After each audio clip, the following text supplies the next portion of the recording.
subscribe the channel and hit the like button. Top lawmakers in the United States have invited Indian Prime Minister Narendra Modi to address Congress when he visits Washington, D.C. later this month, a rare opportunity granted only to the country's closest allies. Democratic and Republican leaders in the Senate and House of Representatives announced the invitation in a letter to Modi on Friday, saying that the speech on June 22 would celebrate the enduring friendship between the two countries. Based on our shared values and commitment to global peace and prosperity, the partnership between our two countries continues to grow, the letter stated. During your address, you will have the opportunity to share your vision for India's future and speak to the global challenges.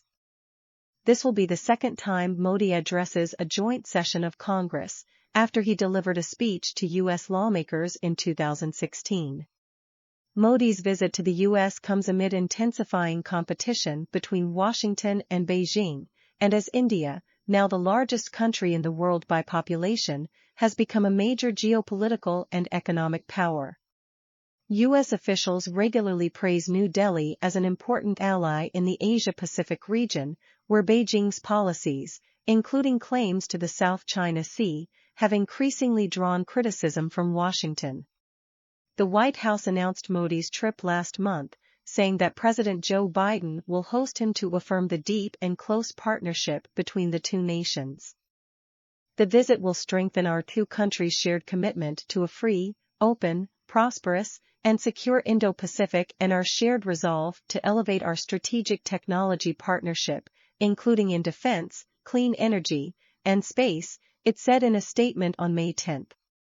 The Biden administration has deepened ties with India in recent years. It strengthened the so-called Quad Alliance, which also includes Australia and Japan, and created a formal partnership with the South Asian country, Israel and the United Arab Emirates, dubbed I2U2.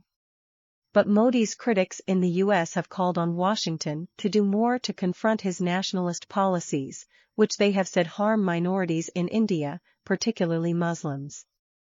A Department of State report on religious freedom last month noted allegations of violence by law enforcement authorities against members of religious minorities in multiple states, including the flogging of Muslim men and demolitions of Muslim-owned homes and shops in India.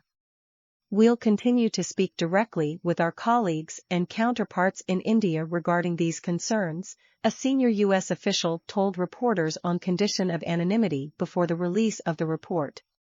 We're continuing to encourage the government to condemn violence and hold accountable all groups who engage in rhetoric that's dehumanizing towards religious minorities and all groups who engage in violence against religious communities.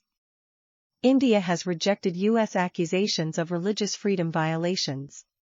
The Indian American Muslim Council IAMC, an advocacy group, last month voiced disappointment over the calls for Modi to address Congress. To fail to note Modi's violent, anti-minority, authoritarian tendencies, and his corrupt mismanagement of the Indian economy, is not only to ignore the U.S. government's own findings but a strategic blunder with the potential to jeopardize global stability, the group said in a statement. Modi also has faced criticism over accusations of a crackdown on domestic political opponents. Earlier this year, opposition figure Rahul Gandhi was expelled from the country's parliament after he was convicted of defamation in Modi's home state of Gujarat.